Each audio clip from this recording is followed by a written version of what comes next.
long list of distinguished jurors who have lent their expertise and sensibility to the task of reviewing the entries submitted by students from every class, first years to seniors. These are professionals, primarily curators and artists, are listed on a handout that was found on your seat, and they represent some of the most important and vital contemporary art institutions in the region, including the ICA here in Philadelphia, as well as the National Gallery in Washington, D.C. The Student Biennial was reinvented in 2006 when we handed the job of selecting a work for this show, which was scheduled to happen every 2 years, to an arts professional outside the Arcadia community who could see the work freshly and objectively. I think students and faculty alike appreciated the results and continue to do so, even if the process is labor-intensive for us and can be very intimidating to the students. Regardless, I cannot emphasize enough the value of these jury shows, which by design can only be as good as the entries submitted. And as is always the case, the more entries received, the more competitive the jury, and the better the show. And having seen them all, I swear, I think this is an excellent example. I think it helps everyone to be reminded that participating in these shows is much more about participating and getting selected. Simply deciding to enter a work, regardless of the outcome, becomes by itself the most important aspect of the process, in my regard, as every submission helps to support and sustain our community. My thanks then first go to all the students who have the guts to submit their work and take the risk. Rest assured, there will be other chances to succeed. And for our first year and sophomores art majors, I hope you are already thinking about entering the Student Biennial year in 2022. The art world turns on regular cycles of jury shows and competitions like this, and the sooner you get used to submitting your work to them, the sooner you develop the thicker skin required by the field. In addition to thanking the students, I also want to take the chance to thank Matthew Borgen, exhibitions coordinator, who takes on this project, I think, as a labor of love.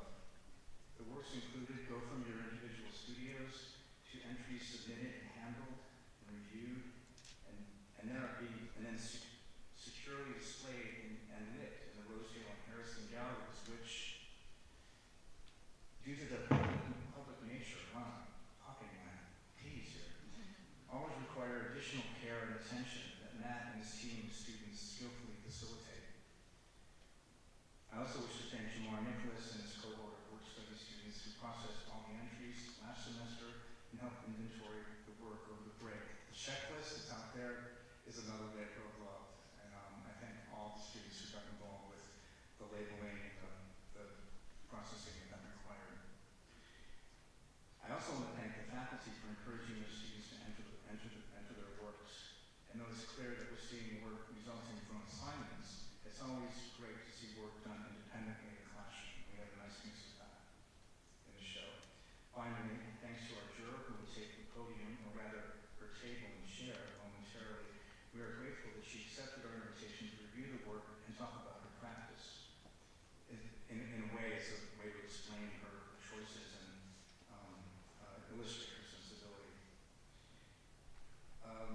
The handout lists specific highlights of her work as both a curator and an artist, and I don't need to articulate them for you, but I should point out that she is a neighbor. She runs the gallery program at Springside School, the Chestnut Hill Academy, which is both. So we can consider her, part of the neighborhood, part of the community. One piece of housekeeping here: after the lecture, there will of course be a reception upstairs in the Harrison Gallery, during which at some point midway, we don't know exactly when, Chair Carol Leffler will announce the prizes in the show. There are 3 or 4 prizes that have been selected by the faculty and the gallery staff. So I would like to take the chance, if they're here, to thank Jeremy from the Custom Framers of Glenside and the staff of Arts and Craftsmen for contributing to the prizes for us. So without any further ado, please join me in welcoming our juror, Melissa Haynes.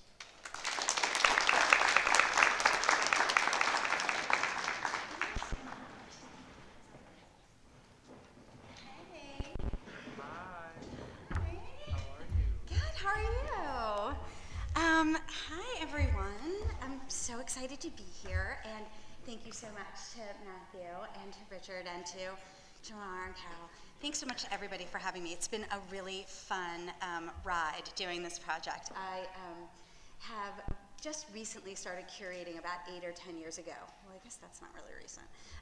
But this particular project was super fun because I've never done any jurying for higher education. So this was fun.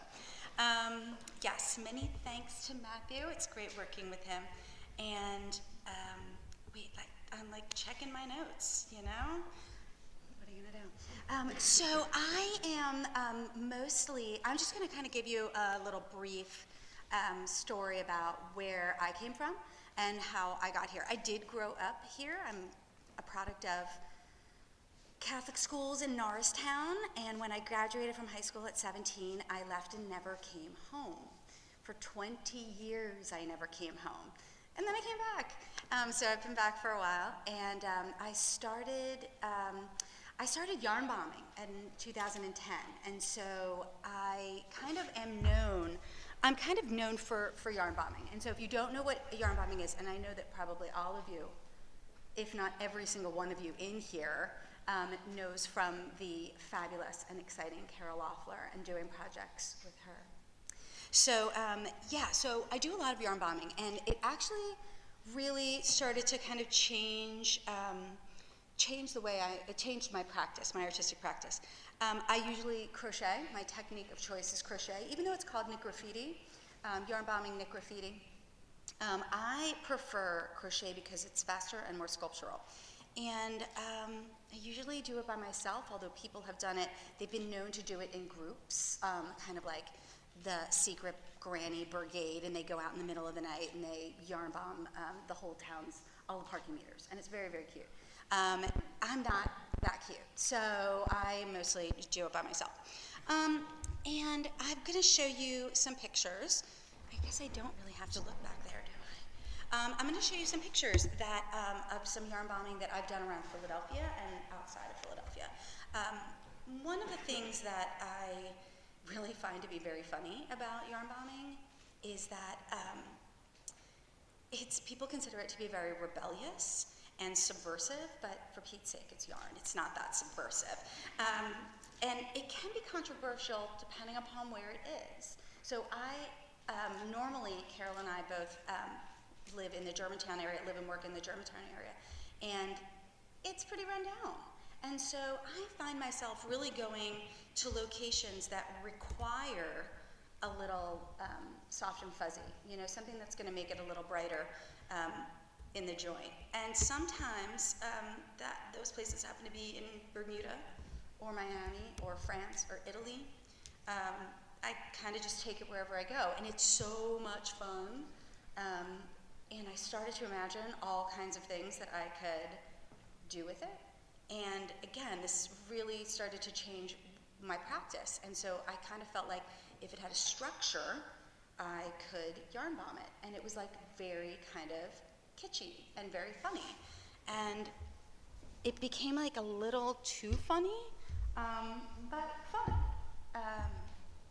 So somebody gave me a piano. And I was like, okay, I'll yarn bomb a piano. Then the piano's in the street, people are playing it. And then somebody was like, how about some bowling balls? Okay, I'll yarn bomb some bowling balls. And then I'm at a show one night, and I was a little bored, so I did the telephone, the little pole and the parking meter, and then the mayor calls, and the mayor's like, hey, can you yarn bomb this guy's bike? I'm gonna play a joke on him. So then the next thing you know, I'm yarn bombing literally for the mayor. And then people are like, hey, can you come lead a community event? Can you manage a group of 100 people yarn bombing in a neighborhood location? Sure, why not? My girlfriend calls from Brooklyn. She's like, hey, I'm doing a thing at my church. Can you come do this thing? Okay, sure, why not? Then I'm down in Miami, and this guy's like, you should yarn bomb that G-Wag. I'm like, what's a G-Wag? Okay, and then another guy's like, hey, and then what about all those pillars over there? Why don't you yarn bomb those? Okay. So then a TV company calls, and I'm like, I'm sorry, what? And they're like, yeah, we want you to feature you on a TV show that is about people making unusual art out of unexpected materials. And so I did this show, and it was for A&E a couple of years ago, and they had me yarn bombing the entire grove of cherry trees on Kelly Drive, which was really, really exciting, but also really very strange. And yeah, it was kind of crazy. And next thing you know, I'm hanging out with the sound guy and all the yarn. So that was kind of exciting. And that all happened over the course of probably like 4 years. And then the whole like act of rebellion and yarn bombing was, it was funny. And then curators started to call. And I was like, wait, what do you want? And she called me and she said, I want you to yarn bomb a grove of trees that's 1.5 miles long, and I want you to do 30 trees. I was like, sure, no. I don't want to do trees because I don't want to be that person that does trees because trees are pretty enough already. Thank you. But she did not take no for an answer, and I had met with their arborist. It was for the Schuylkill Center for Environmental Education in Andorra, and so we met with the arborist, and the arborist and I went through this whole thing, and okay, it's not going to hurt trees. It's going to be fine. So I did it. And then the next thing that came along was the Philadelphia Museum of Art asked me to do a historic home of theirs. And that was really quite nice. I did interior and exterior. That top picture is me on the roof of that building, which was kind of funny. I could tell you an insurance story about that for another time. And then the Morris Arboretum called, and then that was really fun to do this big outdoor project with all of this structure to it. And like, ironically, the structure, in terms of like the business aspect of it was great, but also I got to do architectural structures, which I had never been able to do before. Large ones. That is a wheelhouse, and it's pretty darn big. And so that's a slate roof. I really wish I had put the picture of me straddling that roof and sewing it together. That was not fun. And I did some work at Rowan University. So the next thing you know, I'm really getting all of these exciting university projects. And working at universities with students and with the community is really, really fun for me. So the Rowan project was great because I got to learn how to run a hydraulic lift. And then something interesting happened. So then like things are starting to change, and I'm getting like, you know, I'm kind of like I'm figuring out what I'm doing. And I have a curator comes to my house, and she comes to my studio, and she says, I really like your work, but I can't use any of it because I cannot put people's mortality in front of them. And I'm like, okay, that's weird. So she asked me if I had anything that she could use for the airport, and I made these cakes. And I made 30 or 40 cakes, and they were in all of these vitrines in the airport, and it was super, super fun. And I was super, super happy. And like sometimes you think like, oh my gosh, it's so fun. This is so successful, and I'm doing so well, and I'm really happy. But then it starts to kind of change, and the next thing you know, I'm kind of in my own personal hell because I'm making all this happy work that makes people so happy, and then I feel like a complete and utter failure because it's not the work I want to be making. I had been making work that was really poignant and really heavy, and then next thing you know, I'm making chairs, and I'm making really bright, pretty cakes, and I'm making bright furniture, and I'm paying the rent, and I'm really excited that I'm paying the rent because you have to pay rent. And then I started to get like people say things like, oh, why so much money? I could do that. I'll be my guest. Go ahead and do it. And I have to pay my rent. So all of this, and somewhere along the line, people started to get excited about these things. And then as they got excited, as the excitement went up about the work, my excitement started to plummet. So I start making things that are pretty. And it wasn't fulfilling. And so again, I felt like a complete failure. And then I got hired to do a community project out in a summer community, and I started doing this bridge for them, and it was this incredible project. And when I'm there and I'm in the moment, and I'm like, yes, this is so great, this is so much fun, and I'm like, kind of like love, hate, and then this happens, that happens, and I'm like, oh, this is why I do this. This is why, because it really does bring all of this spontaneous kind of joy, and it alters people's outlooks, and it's fun. It inspires spontaneous acts of affection, like that one. I did a job recently this summer in New York and at an art center, and kind of the same thing. People are still calling me for this work after 10 years, and I can't really believe it. But then I'm like, okay, because I get to pay the rent. And then this particular one, I'm installing, it's miserable. It's absolutely miserable. This one was great, it was cold, but that was it. But the other one, here, which I'll show you, I just wanted to point out this beautiful rain droplet, right? Because it rained the whole day, the absolute whole day. I have this is a video. I'm gonna press this button and you might hear a video, and you might not. Remember the time at the Moss Harbor reading when it snowed for our project? And that time in 2012 at the Schuylkill Center when the wind gust nearly knocked me off a 20-foot ladder? And remember that time we lived there in the fall when it was cold and rainy? You thought all those things sucked? This job actually sucks worse. It really did. It really sucked. It was the worst job I ever did. However, once again, like you get to this point, and then this happens. And I don't know these people. Hi. I don't know these people. Look at him. That's amazing, right? So I kind of am going back and forth. I'm like, I love it, I hate it, I love it, I hate it. But here's the real, so here's the kind of the real deal. I was a painter. I went to college, I went to a long list of art schools. I started at Parsons, I ended in Rhode Island, and I was a terrible painter. But that's for a little bit later. Like I said before, let me go back to failure, because I feel over these last 10 years that I have been failing just spectacularly. And so, and I go back and forth, it ebbs and flows, but why I specifically do is all this fun, all this color, all of this warm and fuzzy and joy, but what I really want to do is make work about death and dying. Yeah, it's okay, you can laugh, it's the truth, like, that's all I want to do. Most of my work is about death, dying, gun violence, and mental illness. So now you can see why for the past 10 years I feel like a complete and more like utter moral failure. And I know that that's ridiculous and sounds ridiculous, but it's not. Right, thank you, it's not. So I'm going to roll through a couple of examples of the work that my normal work, right?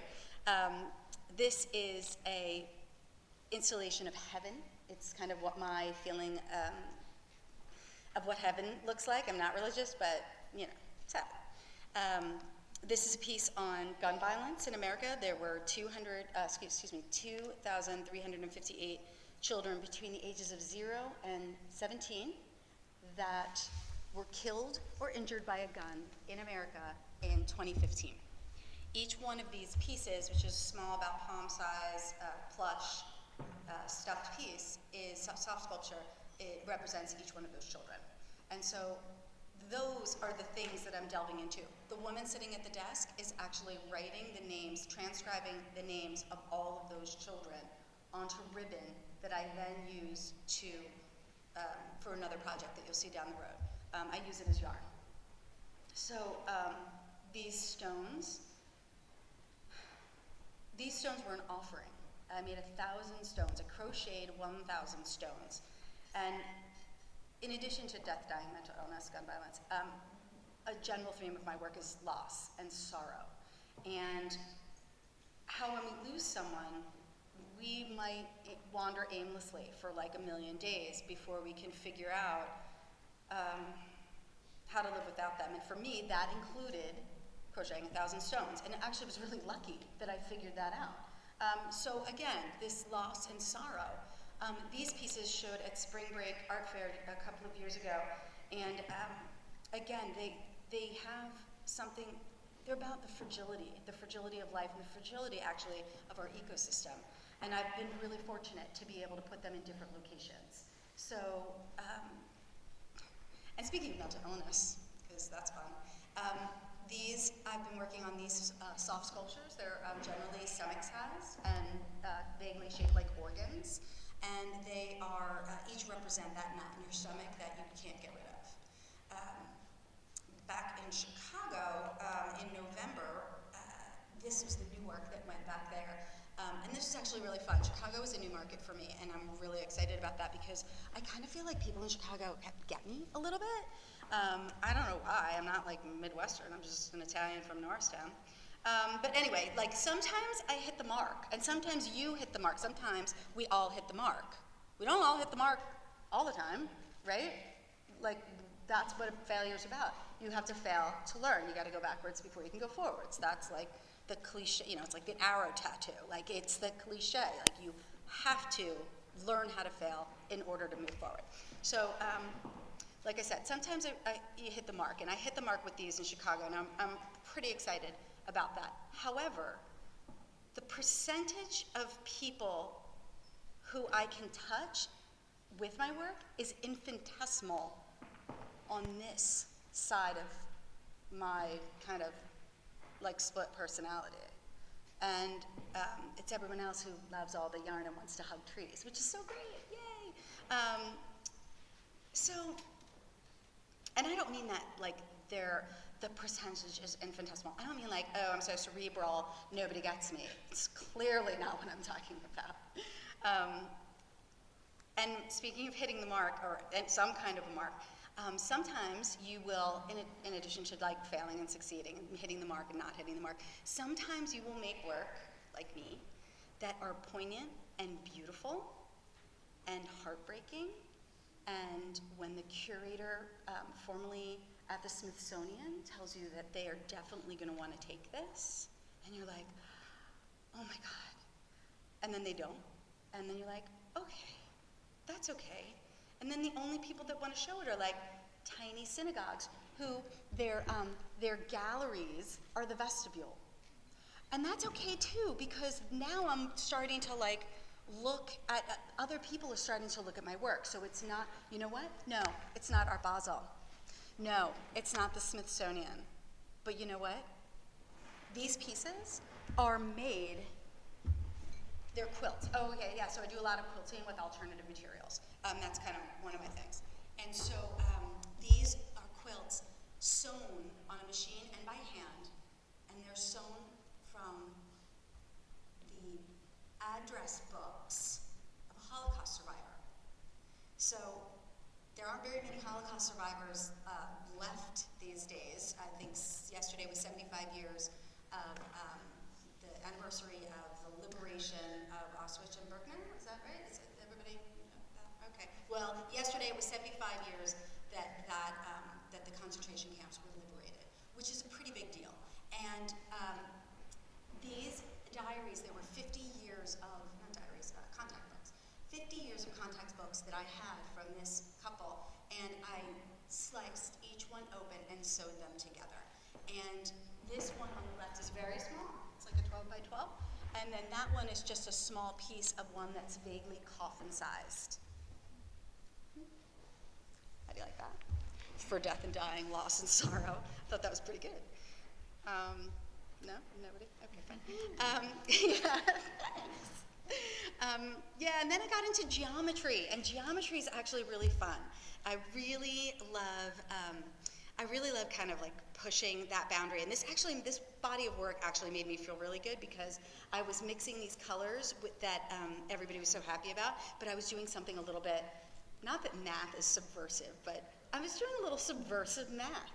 And I was pretty pleased about that. And then all of a sudden I'm playing with this concept, and I'm adding vintage fabrics, and I'm making these big cascades of hyperbolic crochet, and then I start adding text. This is about 2013 that I started adding text to work. And just enough text for, like, just enough text to tell the truth. Does that make sense? And not a lot of people want to read the truth. That can be funny, but it can also be, it's funny, and it's great, and it's success, right? Like, success! yes. And then turns out it's a little too much like real life for people and they don't want to live with it. So then you're like down to, oh, now I'm just storing these. Like, that's cool, but not really. And then you go back up again. I went back up and I was like, hey, this is really cool. Like, I'm starting to quilt with alternative materials again. Like, pretty hardcore, large scale, knitted and crocheted pieces that are kind of woven in with old pillowcases and handkerchiefs and all kinds of kind of funky things that your grandmother and your Aunt Lena made, right? And that's, again, like, hey, this is great. People love this. I love this. It's still, I was able to get that, I was able to, like, marry the two, like, beautiful things and death and dying. It was great. So yeah, that happened, and then, so like you'll get to a good place. You'll get to a good place with your practice. You'll get to a good place in your with your work, and then something will happen. And this is a funny story. So somebody saw some work of mine at wherever, and I had collected a bunch of bricks, like wooden blocks, like kids' blocks. And I was trying to fill a space, and the blocks were meant for one project.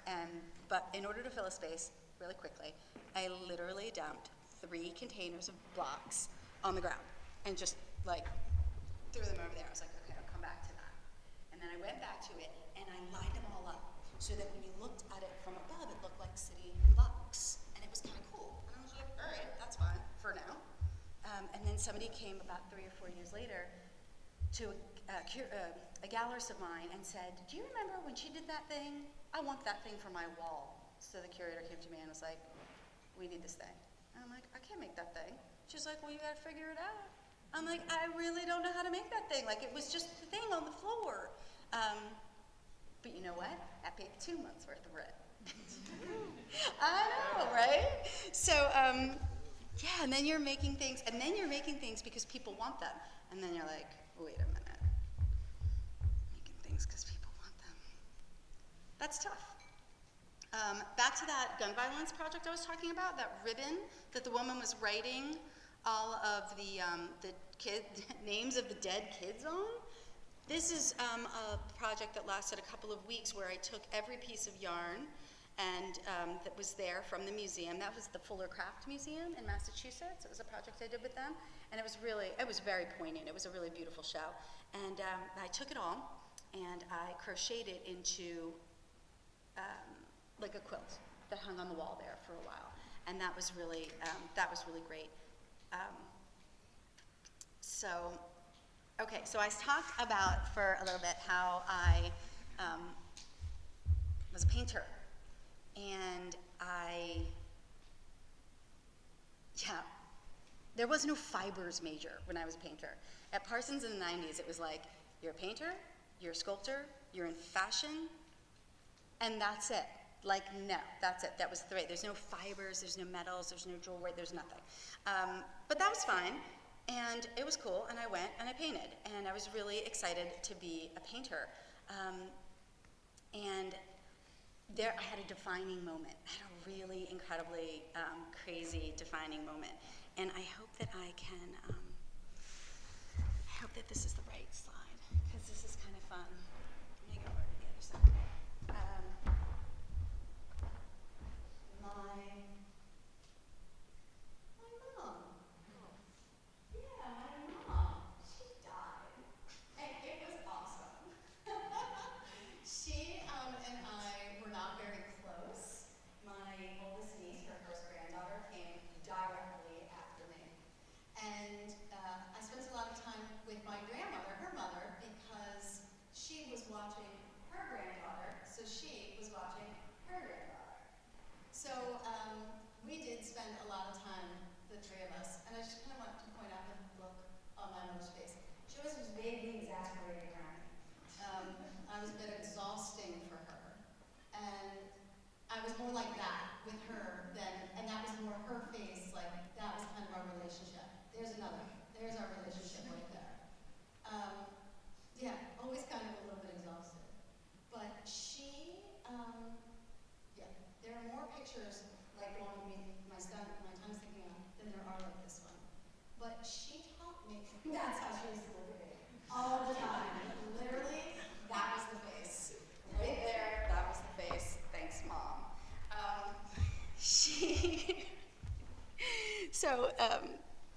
Yeah. So she was given 10 days to live. So I got her drunk one night on test tube shots. That was hilarious.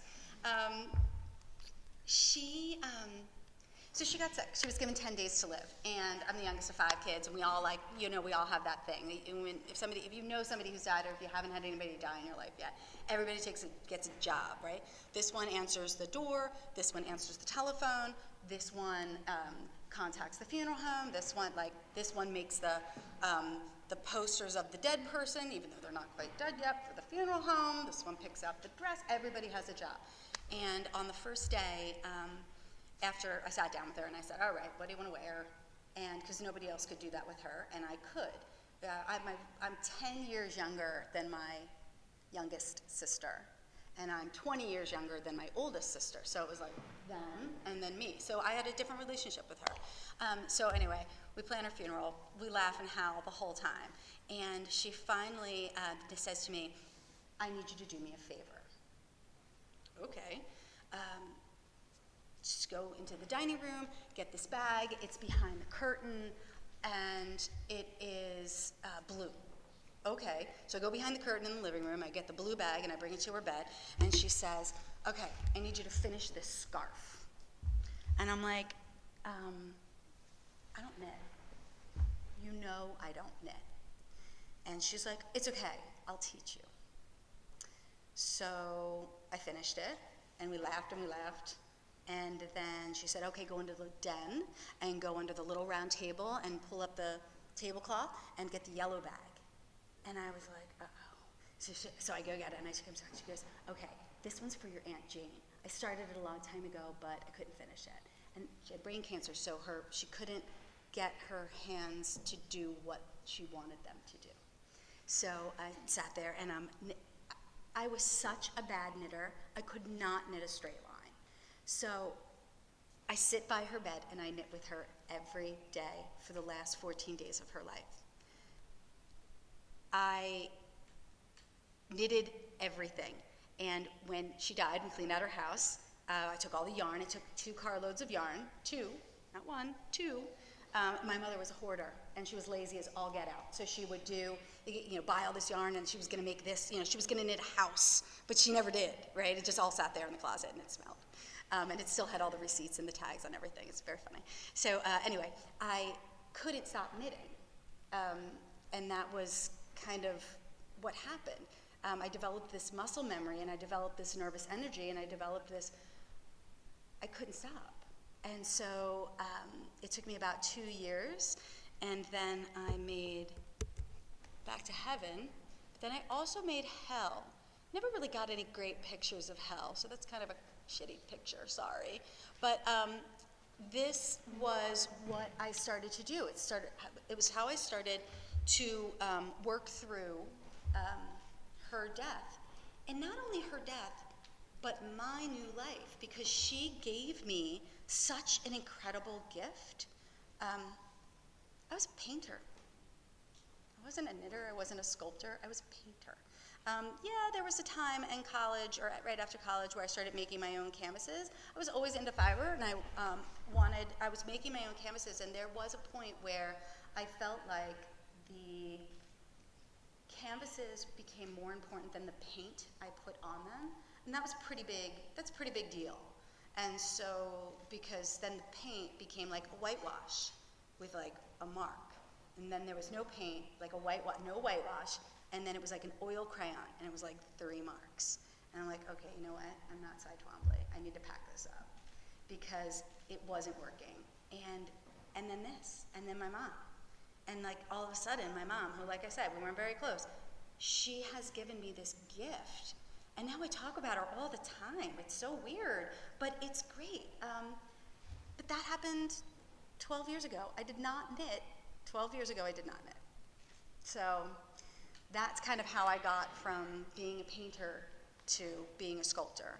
And then about 10 years ago, I started, or maybe like 8 years ago, I started to curate. I started curating projects, mostly fiber projects, because that's what I know, right? That's what I know. So I started curating fiber shows in the city. I've curated shows in in a lot of places, I do the contemporary art fair circuit, so I do a lot of shows at fairs where your booth becomes your gallery. And so I handpick a few people here and there, put all the work together, and then ship it to Chicago, ship it to New York, ship it to Art Basel in Miami. And so I started doing that, and that's really how I came to be a curator, which is still kind of weird. I don't like to call myself a curator, but I've been curating full-time at Springside Chestnut Hill Academy, which is the new name, which is a K through 12 independent school in Chestnut Hill, so just, a zip code or two over. And I've been curating full-time there for, I guess, 2 years, and it's very, very exciting, and it's very rewarding. And so I'm always looking at bringing artists into projects that coordinate with the children's curriculum, which can be a challenge because it's a K through 12 school. So kind of trying to pick a theme that will go across all those grades. And so far, so good. So I'm pretty pleased with how it's going.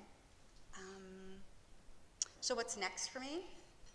I have a project coming up that's I have to ship to a gallery in Aspen. Can't even put Aspen on a map. With a new curator that I'm working with, and it's a weaving project.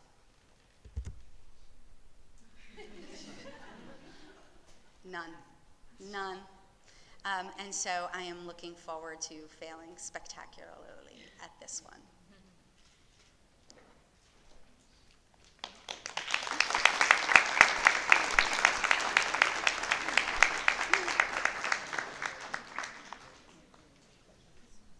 I hope somebody has a good question. Any question, really? Any questions? Oh, right here. Right here. Well, I can hear you, but nobody else can.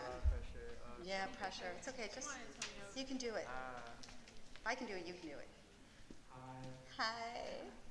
I'm just curious of how your experience was at Parsons. Like. Oh. Just. Yeah. I was very interested into that school, so I'm curious as to how it influenced you in your artistic being, even though you were a painter, obviously. Oh, yeah. No, that's a great question because I kind of always gloss over my secondary education because it's such a story. But I started at Parsons. I spent a year at Parsons. I spent all of my parents' money. It was amazing. It was the most outstanding experience to come home and be like, sorry, I bankrupted you. I'm joking. It's really not what I did. But it was such a spectacular... Thank you. It was funny, wasn't it? It was such a spectacular experience to leave here at 17, go to New York, go to Parsons. I was dumber than a rock in school. Like, I went to high school, I swear my mother paid him off to keep me in there. I was a straight, D's get degrees. That's what I was in high school. And so my goal was to get into Shippensburg because my boyfriend lived out there. And I got rejected. I didn't get waitlisted. I got rejected from Shippensburg, but I got into Parsons. So, holy hell, I did it. So it was great. At that time in the 90s, or in the 80s, it was a very, very gritty neighborhood, and the buildings were gritty, and the people were angry, and it was so amazing to be around so much angst and to be with people that were allowed to be angry, right? When you're allowed to be angry, it's so freeing, and it can be so exciting because everybody wants you to right? People want you to do that. But in New York, you didn't need it. And so anyway, I spent all my parents' money. They were like, yeah, thanks. Now you got to do it on your own. So at the time, Cooper Union was, I got some residency up there, and Cooper Union was still free. So I spent a semester at Cooper Union, and then I came home, and I went to Tyler for a year, back when it was out here in Elkins Park. And that was absolutely the most miserable experience of my life. Tyler was my own personal hell. But in retrospect, it was because of what I had just come down from. It was like coming off a high. I was in New York for a year and a half. I freaking loved it. It was where I was meant to be. I was literally built to be in New York, and then I had to come home and live with my parents and go to Tyler. But in retrospect, Tyler was probably the best piece of education in my career. At Tyler, I was able to get access to all of the Temple scholarships. And I actually got I got a full scholarship to do a semester at sea, like on a giant sailboat with 30 people. Yeah, and study marine biology and oceanography. Yeah, and I got a full scholarship. You know why I got the full scholarship? Nobody had ever applied for the scholarship before. They were like, wow, somebody filled out the application, let's give it to her. And my mom called me and she was like, there's a letter here in the mail from this. And I was like, open it, open it, open it. And yeah, so through Temple, I got to go to a semester at sea. And that was really thrilling. I also did a semester at SCAD, and I did a semester at the Boston Museum School, and I did a semester in Rhode Island. I ended up going back to Rhode Island later, but all of those little bits, and I also went to Moore for a summer program. So all of those little bits, putting all of those little blocks together that built my, I guess, my practice, my career, me. It was amazing, and I'm so lucky that I got to experience that. And it started out bad because it was like, oh, I spent all my parents' money, and now I have to go home. But in reality, it made me, once I could spell matriculation, I figured out how to do it, and I could get all of my credits transferred, and then I ended up at the University of Rhode Island with a double major in environmental science, marine affairs, and painting. I know, and it was really weird. And then I moved to New York from Rhode Island, and I was like, I'm going back to New York, and I'm going to work for MTV. And I didn't, ever. I worked as a secretary. Right, so exciting. So many great schools, like 7 years of all these amazing experiences, and then an $8 an hour secretary. Talk about failure, but it changed. So again, ebb and flow, you're gonna fail, you're gonna succeed. It's gonna happen all the time, and the more you fail, the more spectacularly you're going to succeed the next time. So in kind of bringing it back to why I'm talking about this, I mean, it's the Student Biennial, right? Like, kudos to every single person, every single of the 156 people who submitted work. Well done. Well done. Because not everybody can do that. Not everybody wants to do it. Not everybody's brave enough to do it. And you know what? If you didn't get in, you didn't get in. You try again. I don't get into shit all the time. I never get it. I'm like, oh, yeah, another rejection. Another rejection. But every once in a while, you hit it. You hit the mark every once in a while. So, and congratulations to the people that did hit the mark, because I had a really great time looking at all of your work. I thought that the work was fantastic. I was thrilled to be able to get my hands on it and really examine what you guys are learning and what you're studying here. It's so different. There were a couple of pieces that I was like, yeah, I did something like that in college. Not that I needed to, but so much of it was so exciting. I had never seen anything like some of those pieces before. So I was really very excited, and I thank you, and I thank Matthew for inviting me, because it really was a treat. All right, any more questions? Yeah, her over there.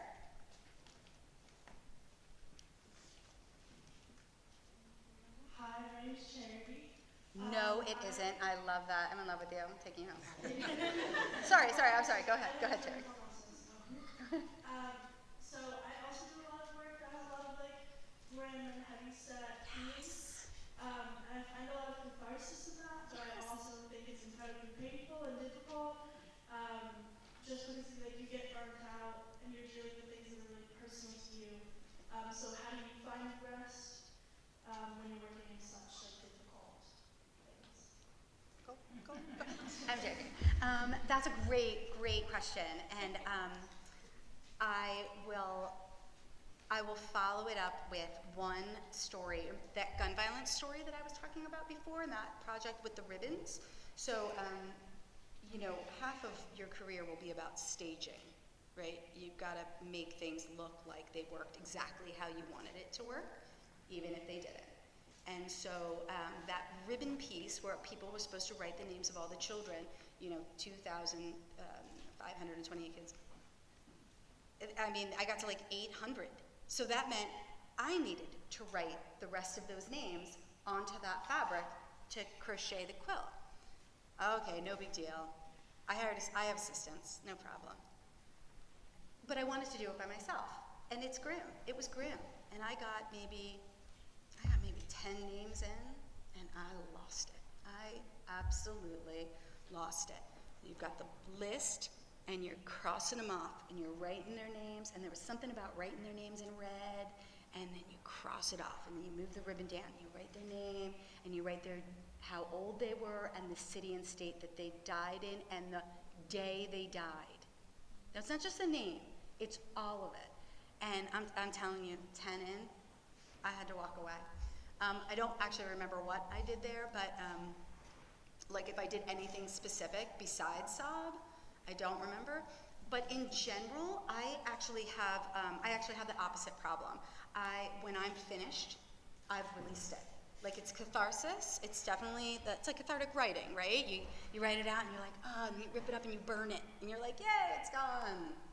But with this work, once it gets out and up on the wall, and I can see it and I can look at it, I leave it there.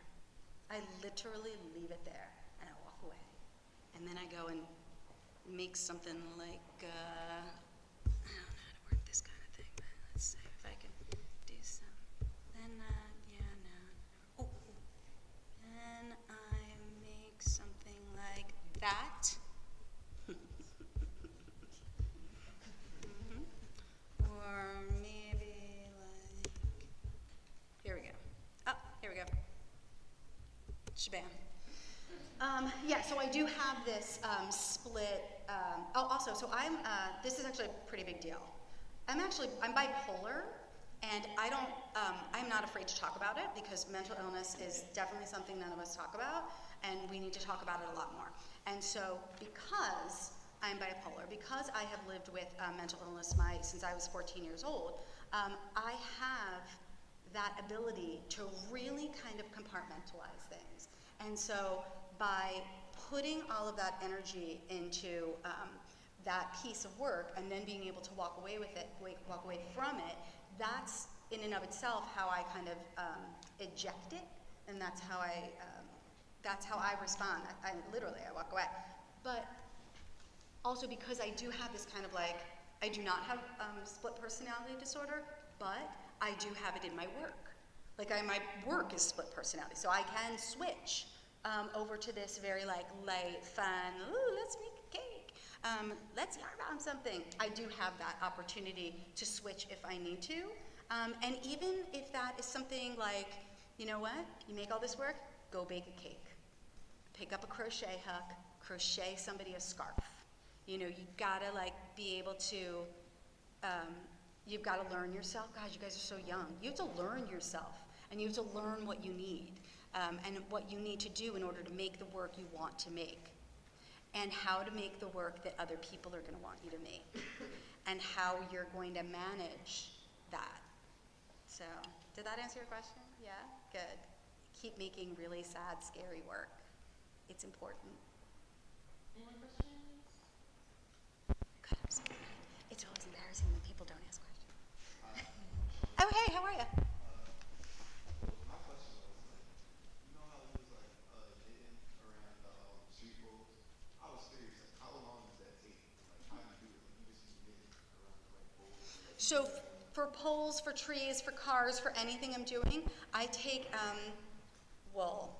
For furniture, I take really intense schematics, but for a pole, for example, a Philadelphia, this is gonna sound funny, but a Philadelphia street pole, a street light, they're 37 inches in diameter, so I just know that from doing them over and over again. A stop sign, which is the same in every country, or rather in every state, it's diameter. It's usually between 8 and 9. Just make these things as I go along, and then throw them in a bag, and wherever I'm at, I clamp it around with a safety pin at the top, and then I hand stitch it with a darning needle and thread. Yeah, I just kind of make them. I don't like go and measure, I just make it. Yeah, and trees, actually, so I didn't want to do trees for a really long time, and then I didn't get forced into trees. I kind of got bullied into trees, but I'm okay now with trees. Trees are actually the easiest thing because when you put the yarn up on the bark is like Velcro and it sticks. So you wrap it around and it sticks, and I'm like, yes. And I can like turn around and get the yarn, and I can walk away, and I can be like, yeah, go do that. Thanks. Like when I do community projects. So that's really exciting. Wait, I mentioned something in that little video. I don't know if you heard it, but I did this tree.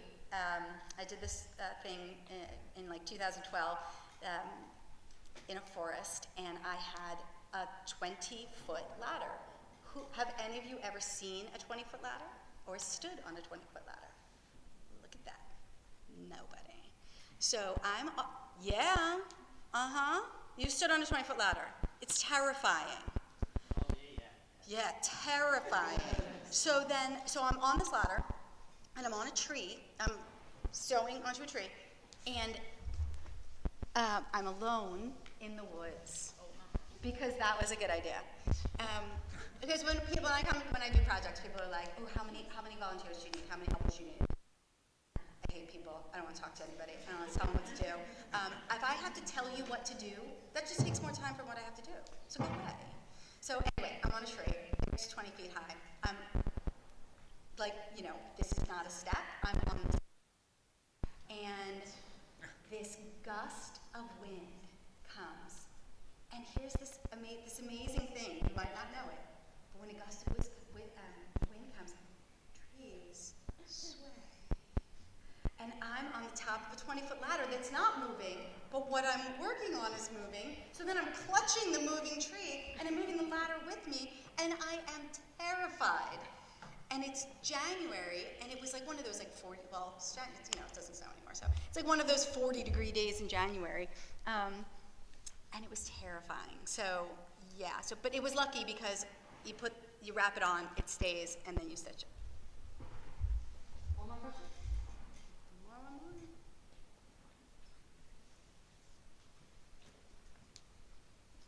Hey.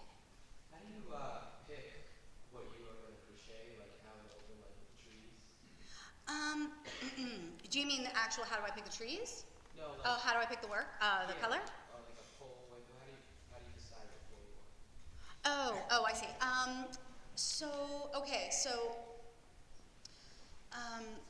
For this particular project, and for all of the projects for the last 5 years that I've done, when I'm working with a curator, we usually we'll do a site visit, and we'll walk around, and I'm going to do this pole, and I'm going to do that building, and I'm going to do this tree, and I'm going to do that tree, and I'm going to do this grove of trees. And it doesn't really matter. They don't care what trees in the grove I do. It doesn't matter. But what matters to me is critical mass. So the real answer to your question is, if there is not a critical mass, I'm not going to bother. Because one tree is like 10 trees, and you're like, wow, that's really cool. So it's got to be a critical mass. And with poles, street poles, I don't do it anymore because it was just kind of. Oh, wait. I forgot to tell you this part of the story. So, So my mom dies. I finish all of her unfinished projects, and she was lazy as all get out. She had so many mind-blowing, unfinished projects. So I finished all of her finished projects, handing things out. Yeah, the doctor gets this, and the sister gets that, and I'm all done, and I don't know what to do. And I'm now I'm inching towards morning. I'm getting there oh my God, she's actually dead. And then I'm like, oh, let's knit something. So I start knitting, and I start knitting all of these little pieces, and I start knitting these scarves. And that's how it started for me. I went to a girlfriend's house who lives in Fishtown, Chris Marcy, 521 East Thompson, probably shouldn't have given you her address, and knocked on the door, and she didn't answer. So instead of leaving her a note, I wrapped her front post in a scarf. in what was a scarf, and that was my first yarn pop.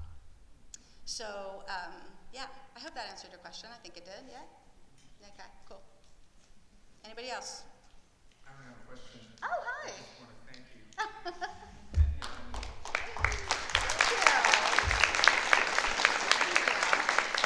Remind everybody that you're sticking around for a while, right? Yeah. Upstairs. So, this is the moment where I want to encourage everyone to go to the Harrison Gallery. There's the reception and the eventual announcement of the prizes. So, and you'll take questions and.